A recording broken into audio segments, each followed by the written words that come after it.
जय हिंद। अग्निपथ स्कीम पर रातों रात बड़ा फैसला लिया गया है। बता दें, अग्निपथ स्कीम को खत्म किया गया है। अब ये जो फैसला है मोदी की मीटिंग में होगा। और बता दें, ये पहले तो वो मीटिंग वाली खबर दिखाएंगे, उससे पहले आपको बता दूं कि अग्निपथ स्कीम खत्म करके क्या बदलाव किए गए हैं वो भी आपको बता दें। रीलॉन्च अग्निपथ स्कीम, यानी कि अग्निपथ स्कीम को खत्म करके रीलॉन्च किया जाएगा। और इसमें जो कहा गया है कि जो नई स्कीम बनेगी, अग्निपथ स्कीम चेंज टू सैनिक सम्मान स्कीम आफ्टर रिव्यू, यानी कि सैनिक सम्मान स्कीम में बदलाव होगा। आपको मीटिंग की आगे मैं खबर दिखाऊंगा। इससे पहले आपको यह बता दूं कि क्या क्या बदलाव हुए। 25% परमानेंट को 60 से 70% परमानेंट करने पर विचार है। और टेक्निकल पोस्ट परमानेंट की जाएंगी, जो टेक्निकल में भर्ती होंगे वो परमानेंट की जाएंगी। 4 साल ड्यूटी से 7 साल या 8 साल किया जाएगा। आफ्टर डेथ फैमिली पेंशन दी जाएगी, यानी कि अग्निवीर की डेथ होने पर फैमिली पेंशन दी जाएगी। ट्रेनिंग पीरियड 24 वीक से बढ़ाकर 42 वीक का किया जाएगा। सैलरी इंक्रीज किया जाएगा। पोस्ट इंक्रीज की जाएंगी और 45 दिन की एनुअल लीव, इसके साथ में कैजुअल लीव, लगभग 60 दिन की छुट्टी दी जाएगी। Fresh joiner not to called Agniveer, यानी कि जो फ्रेश अब ज्वाइन करेंगे उनको अग्निवीर नहीं कहा जाएगा। अग्निपथ स्कीम चेंज टू सैनिक सम्मान स्कीम, सैनिक सम्मान स्कीम कहा जाएगा अब अग्निपथ स्कीम को। और टोटल पैकेज 41 लाख रुपए मिलेंगे। पहले ये कम मिलते थे, लगभग 21 लाख, अब 41 लाख। और after 7 years guaranteed job provide, यानी कि गारंटी के साथ में जॉब मिलेगी 7 साल में अगर रिटायर हो जाते हैं। और 15% का रिलैक्सेशन, सेंटर जो भी ऑल सेंटर वैकेंसी उनमें 15% रिलैक्सेशन दिया जाएगा।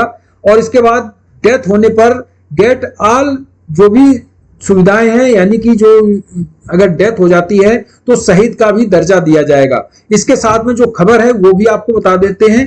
केंद्र सरकार करेगी अग्निपथ योजना समाप्त, सैनिक सम्मान योजना के नाम से नई स्कीम की तैयारी है। और क्या नियम है और मीटिंग में क्या होगा वो भी मैं आपको बताता हूं।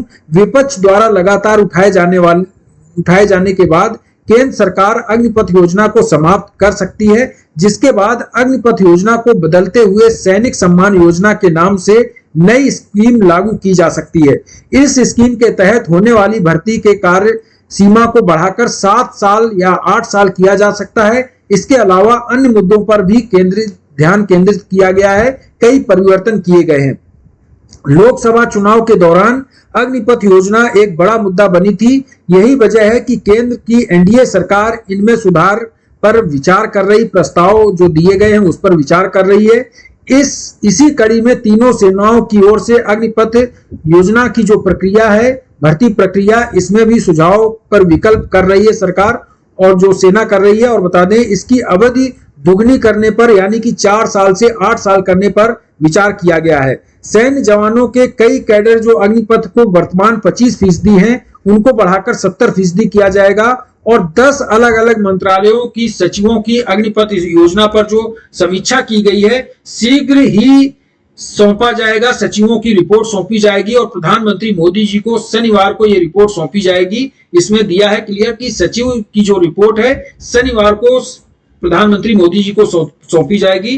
100 दिनों के एजेंडे में जो भी इसमें अग्निपथ योजना को मुख्यता से रखा गया है, क्योंकि अग्निपथ योजना ही सरकार के जो चुनाव में परिणाम आए हैं वो साफ नजर आ रही कि अग्निपथ योजना का असर पड़ा है। अब बात कर लेते हैं, पहले जो अग्निपथ स्कीम थी, अब नई जो सैनिक सम्मान स्कीम रहेगी उसमें क्या अंतर रहेगा। पहले 4 साल की ड्यूटी थी, अब मिनिमम 7 साल या 8 साल की जाएगी। टोटल पहले 22 लाख मिलते थे, अब 41 लाख रुपए मिलेंगे। डेथ होने पर 50 लाख दुर्घटना बीमा जो दिया जाता था, अब 75 लाख दिया जाएगा। वैकेंसी जो है उसमें बढ़ोतरी की जाएगी। रिलैक्सेशन पहले 10% था कोटा, अब 15% किया जाएगा। 24 वीक्स ट्रेनिंग पीरियड को बढ़ाकर 42 वीक किया जाएगा।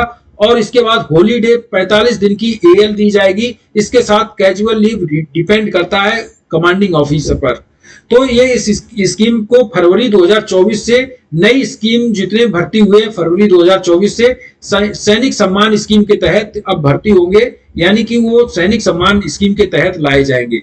तो ये बदलाव किए गए हैं अग्निपथ स्कीम में।